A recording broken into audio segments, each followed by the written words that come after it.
Good morning. I figured a great way to kind of segue into talking about nutrition would be to, so to speak, sit down and have a meal together.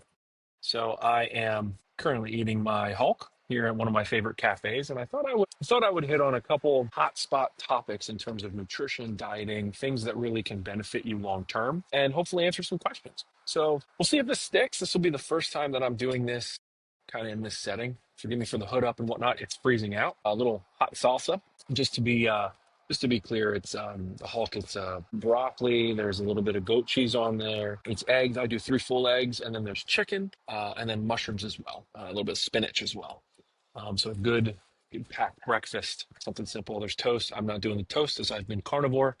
Maybe I'll have a snitch today. Anyways, I listened to a really interesting podcast. Well, YouTube video. I guess it's not a podcast this morning. It talked about the thought process of calories in versus calories out. We've, in a sense, been sold a lie for a long time. And I forget the quote in terms of timeline, but it's not just about calories in versus calories out. It's a combination of a few things, primarily calories in, calories out, which is the reduced version. That's what we just cling to. There's also a big amount of evidence supporting the protein content that your body takes in. So hear me out. When we take in adequate amounts of protein, there's a lot of different things that happen within the system.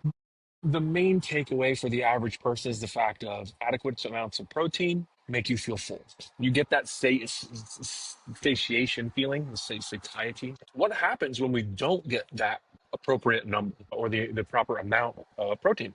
Well, there's a weird phenomenon where your body kind of becomes like a vacuum cleaner, and it starts to just signal that you're hungry and starts to take it in from all sorts of different sources. The kicker is your body will take in whatever it can to hit the appropriate amount of protein, whether it's cake, cookies, fat content, all sorts of different things. It really doesn't matter what your body is going to reach for. It just will signal to you that you're hungry, you need it, pull it in. So what does that mean?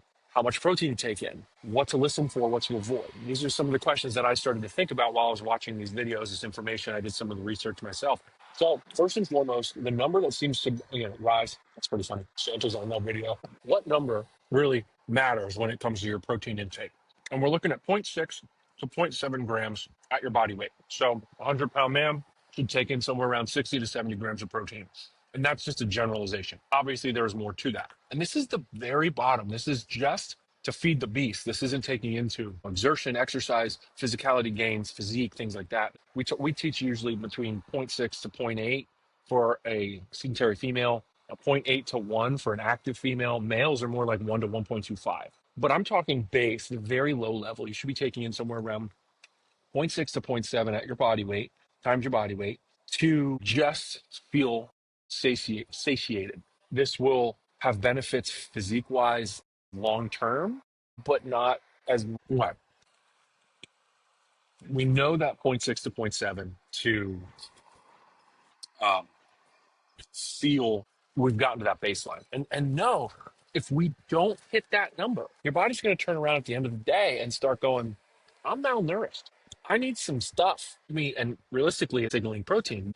Close to about 90% of the population isn't going to be able to differentiate between I need protein and I am hungry. You just feel the signal and boom, you're eating cake and cookies and chocolate ice cream and things like that. And your body will slowly grow or increase, not grow. Your body will increase its protein intake very, very minimally.